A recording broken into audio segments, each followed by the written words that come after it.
नमस्कार। Stock market ये शब्द सुनते ही कई सवाल मन में आते हैं, है ना?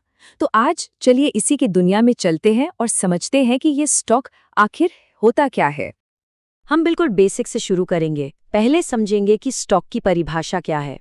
फिर देखेंगे कि ये मिलते कहाँ हैं, ये कितने तरह के होते हैं, लोग इनमें पैसा क्यों लगाते हैं और आखिर में इन्हें खरीदा कैसे जाता है। तो चलिए सबसे पहले और सबसे ज़रूरी सवाल से ही शुरुआत करते हैं। सुनने में शायद ये थोड़ा मुश्किल लगे, पर यकीन मानिए इसका जो मूल आइडिया है वो बहुत ही सीधा और सरल है। जी हाँ, बस इतना ही। जब कोई किसी कंपनी का एक स्टॉक खरीदता है, चाहे वो रिलायंस हो, टाटा हो या कोई और, तो वो उस कंपनी का एक बहुत छोटा सा हिस्सेदार बन जाता है। मतलब एक तरह से उस कंपनी का मालिक। इसको और बेहतर तरीके से समझने के लिए चलिए भारत की सबसे बड़ी कंपनियों में से एक का उदाहरण लेते हैं। ये है रिलायंस का मार्केट कैपिटलाइजेशन, यानी कि कंपनी की कुल कीमत करीब करीब 19 लाख करोड़ रुपए। सोचिए कितनी बड़ी रकम है ये। और ये है सिर्फ एक शेयर की कीमत। तो अब अंदाजा लगाइए कि एक अकेला शेयर पूरी कंपनी की इतनी बड़ी कीमत के सामने कितना छोटा सा हिस्सा है। अच्छा, तो अगर स्टॉक कंपनी का एक टुकड़ा है तो सवाल ये उठता है कि इन टुकड़ों को खरीदने और बेचने के लिए जाना कहाँ पड़ता है। ये सारे हिस्से स्टॉक एक्सचेंज पर खरीदे और बेचे जाते हैं। स्टॉक एक्सचेंज समझिए एक तरह का बाजार है जहां कंपनियों की हिस्सेदारी का व्यापार होता है। और भारत में बॉम्बे स्टॉक एक्सचेंज यानी बीएसई और नेशनल स्टॉक एक्सचेंज यानी एनएसई, ये दो सबसे बड़े और प्रमुख एक्सचेंज हैं। चलिए अब थोड़ा और आगे बढ़ते हैं। ऐसा नहीं है कि सारे स्टॉक्स एक जैसे ही होते हैं। इनको कुछ खास तरीकों से अलग अलग ग्रुप में बांटा जा सकता है। स्टॉक्स को बांटने के दो मुख्य तरीके हैं।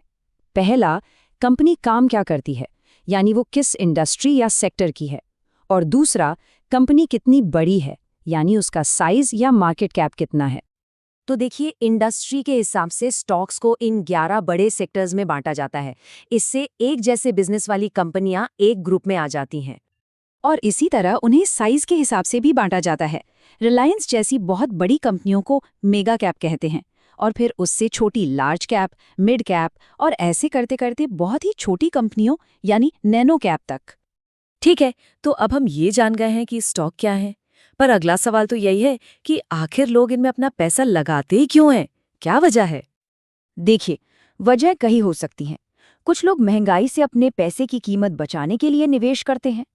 कुछ लोग लंबी अवधि में अपनी दौलत बढ़ाना चाहते हैं, तो कुछ लोग इसे इनकम का एक और जरिया बनाने की कोशिश करते हैं।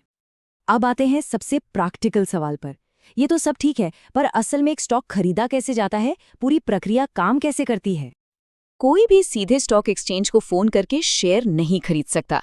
इसके लिए एक बिचौलिए की जरूरत होती है, जिसे ब्रोकर कहते हैं। ये ब्रोकर ही निवेशक और शेयर बाजार के बीच एक पुल की तरह काम करता है। और ये पूरी प्रक्रिया पलक झपकते ही हो जाती है। निवेशक अपने ब्रोकर को ऑर्डर देता है, ब्रोकर उसे तुरंत एक्सचेंज को भेजता है, एक्सचेंज उस खरीदने के ऑर्डर को किसी बेचने वाले के ऑर्डर से मिलाता है, और बस सौदा पक्का। और फिर ब्रोकर से कंफर्मेशन आ जाती है। ये सब कुछ सेकंड्स के अंदर हो जाता है। चलिए, तो हमने अब तक जो कुछ भी समझा है उसे एक बार फटाफट दोहरा लेते हैं। तो ये है वो बुनियादी बातें जो शेयर बाजार को समझने की पहली सीढ़ी हैं। एक स्टॉक मतलब कंपनी में हिस्सेदारी, ये बीएसई और एनएसई जैसे एक्सचेंज पर मिलते हैं। इन्हें सेक्टर और साइज के हिसाब से बांटा जाता है, और इन्हें खरीदने बेचने के लिए एक ब्रोकर की जरूरत होती है। तो अब ये तो पता चल गया कि स्टॉक क्या है और इसे कैसे खरीदते हैं, पर सबसे दिलचस्प सवाल तो अब आता है।